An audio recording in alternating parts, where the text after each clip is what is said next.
All right, now we're to Chapter 6E, the Club of Rome. Quote, "The earth has cancer, and the cancer is man." Unquote. Club of Rome, Mankind at the Turning Point, 1974. Quote, "The resultant ideal sustainable population is hence more than 500 million, but less than 1 billion. Unquote. Club of Rome, Goals for Mankind, 1976.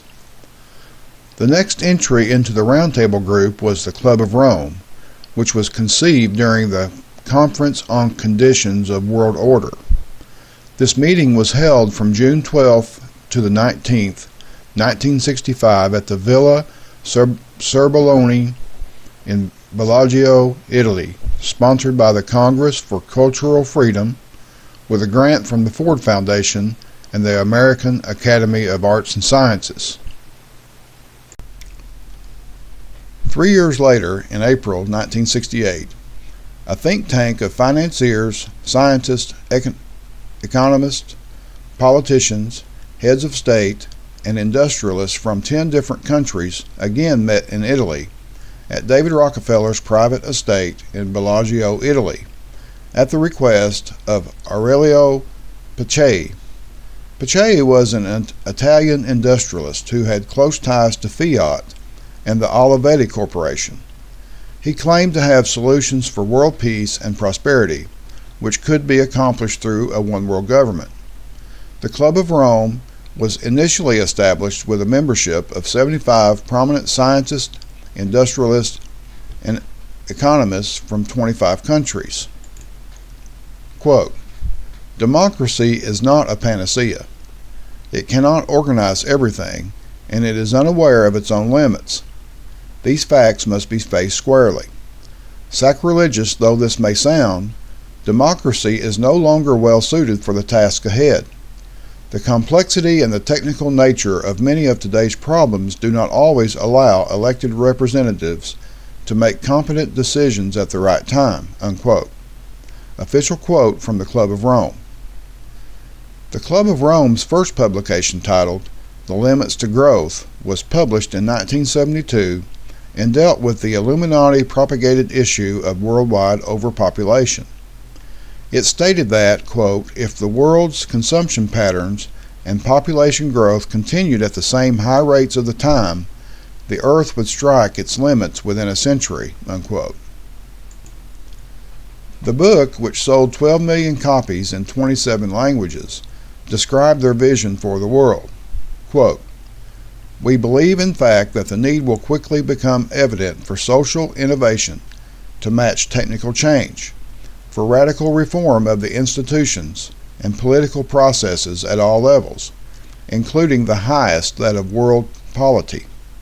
And since intellectual enlightenment is without effect if it is not also political, the Club of Rome also will encourage the creation of a world forum where statesmen, policymakers, and scientists can discuss the dangers and hopes for the future global system without the constraints of formal intergovernmental negotiation." Unquote.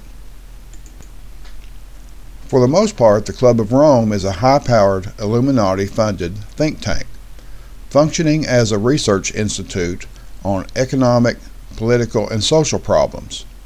The Club of Rome claims, quote, "There is no other viable alternative to the future survival of civilization than a new global community under a common leadership," unquote, also known as the One World Government.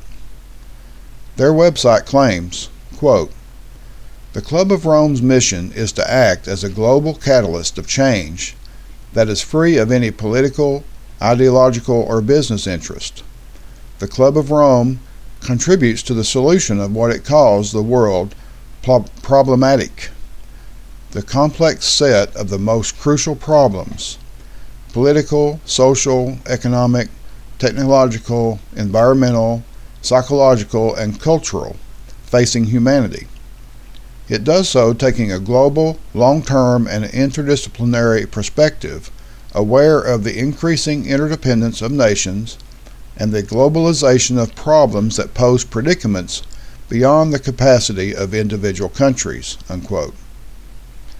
On September 17, 1973, they released a report called The Regionalized and Adaptive Model of the Global World System, which was prepared as part of the Strategy for Survival project. This revealed the Club of Rome's goal of dividing the world into 10 political economic regions, which in turn would fall under a single global authority, the One World Government. The same plan was published in a Club of Rome book called Mankind at the Turning Point, which said, quote, "The solution of these crises can be developed only in a global context, with full and explicit recognition of the emerging world system and on a long-term basis. This would necessitate, among other changes, a new world economic order and a global resources allocation system," unquote. We better go back and see what the Book of Revelation says about the Club of Rome's proposed 10 regions, also known as the 10 kingdoms of the end times. Quote, "And the 10 horns which thou sawest are 10 kings, which have received no power as yet, but receive power as kings 1 hour with the beast. These have one mind, and shall give their power and strength unto the beast," unquote. Revelation 17:12-13. All right, that's the end of that subchapter, and next time we'll pick up with the Trilateral Commission. So look forward to that.